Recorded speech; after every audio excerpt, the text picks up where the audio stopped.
سكه الله تعالى رحمة للعالمين فعلى البر شان وعلى البحر شان. أعوذ بالله من الشيطان الرجيم. بسم الله الرحمن الرحيم. الحمد لله رب العالمين ثم الحمد لله رب العالمين كثيرا على كل حال. اللهم صل على محمد وعلى آل محمد وسلم.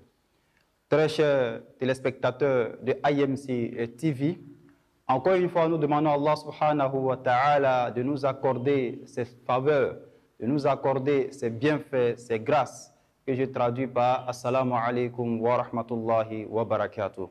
Encore une fois, le Ramadan et l'importance du Ramadan, précisément la prise du sahur, l'importance de la nourriture de la faim et de la nuit appelée sahur.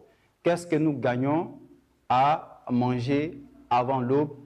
Qu'est-ce que nous tirons comme bénéfice de cette pratique-là?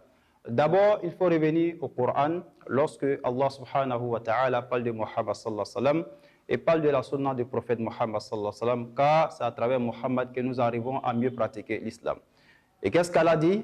Il dit Qul in kuntum tuhibbuna Allah. Dis, si c'est Allah que vous voulez, si c'est Allah que vous aimez, fattabi'uni, suivez-moi. Pas moi, Sheikhna, mais le prophète sallallahu alayhi wa sallam. Yuhibbukum Allah, Allah va vous aimer, wa yaghfir lakum dhunubakum, jusqu'à la fin du verset.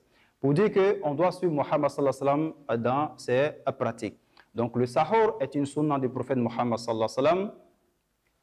À la fin de la nuit, pour ne pas dire à l'approche de l'aube, pour ne pas dire aux environs de 4 heures ou 3 heures ou 5 heures moins, si nous voulons montrer ou bien donner en heure ou bien en temps réel, nous allons dire aux environs de 4 heures le repas que nous prenons. C'est ce repas-là que nous appelons le sahur. C'est un repas très important. Beaucoup de hadiths parlent de l'importance de ce repas. Précisément, le hadith de Abu Sa'id al-Khudri, rapporté par Ahmad dans son Musnad, et également certifié par le Cheikh Albani. Dans ce hadith, le prophète sallallahu alayhi wa sallam est clair en disant mangez le sahur, ne le délaissez pas, parce que dans le sahur, il y a une bénédiction. Et dans le même hadith, il précise que même si c'est une gorgée d'eau, il est important de prendre le sahur ou bien de manger le sahur. Il dit parce que Allah et ses anges prient sur ceux qui prennent le sahur.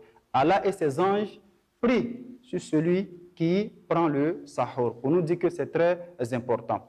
Déjà, comme importance, lorsque nous nous réveillons, non seulement ça nous permet de nous réveiller dans la nuit, parce que c'est une partie qui fait partie de la nuit, on peut même effectuer des prières surrogatoires. À cause du sahur, on a le temps pour faire des prières surrogatoires. À côté de cela, à cause du sahur, lorsqu'on se réveille, on a le temps pour faire des doigts, pour faire des invocations. À cause du sahur, lorsqu'on s'élève, on arrive également à partager, parce que c'est un moment de partage. On peut inviter quelqu'un à prendre le sahur. C'est des mérites que nous gagnons. À côté de cela, Arab est clair, il y a une bénédiction dans le sahur. Tu te réveilles la nuit pour prendre une bénédiction. Le Ramadan est un mois de bénédiction. Et à côté de cela, il nous dit de ne pas délaisser cette pratique. Pour montrer encore une fois combien de fois le sahur il est capital dans la gestion du jeûne. Mais au-delà même de l'aspect spirituel, nous avons l'aspect physique. Quand nous arrivons à manger, ça nous permet et ça permet au corps de tenir, parce que la journée est longue, comme on le dit chez nous. La journée est très longue. Donc lorsque nous nous réveillons pour manger un peu, déjà le corps se retrouve en tout cas dans les normes et nous arrivons à lutter, nous arrivons à préserver ou bien à tenir dans la journée.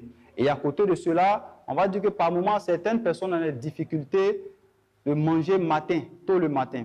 Donc quand ces personnes se réveillent, c'est un peu difficile. Et nous encourageons ces personnes à ne pas délaisser cette pratique-là, parce qu'il y a beaucoup de bienfaits, il y a beaucoup de grâce dans le fait de prendre le sahur. Nous revenons encore sur un verset coranique, le même verset que nous avons cité. Qul in kuntum tuhibbuna Allah. Si c'est Allah que vous aimez, si c'est Allah que vous voulez, fattabi'uni. Suivez qui? Muhammad sallallahu alayhi wa sallam. Si on suit Muhammad sallallahu alayhi wa sallam dans cette sunna-là et dans toutes les autres sunnas, Allah va nous aimer. Et quand il va nous aimer, il va pardonner وَيَغْفِرْ لَكُمْ ذُنُوبَكُمْ. Il va pardonner tous nos péchés. Tous nos péchés. Et en plus de cela, on sait Allah il est miséricordieux, on sait Allah il accorde son pardon à tout le monde. Donc c'est un repas qui est important, raison pour laquelle il faut revenir encore à la sunna de Muhammad sallallahu alayhi wa sallam. Même si nous n'arrivons pas à manger, on peut prendre de l'eau, on peut prendre quelque chose de simple, il y a du thé, il y a tout ce que nous pouvons prendre et ça va nous permettre aussi de lutter contre vraiment la faim durant toute la journée. Encore une fois, qu'Allah nous aide, qu'Allah accepte nos mois de Ramadan. Sur ce, assalamu alaikum wa rahmatullahi wa barakatuh.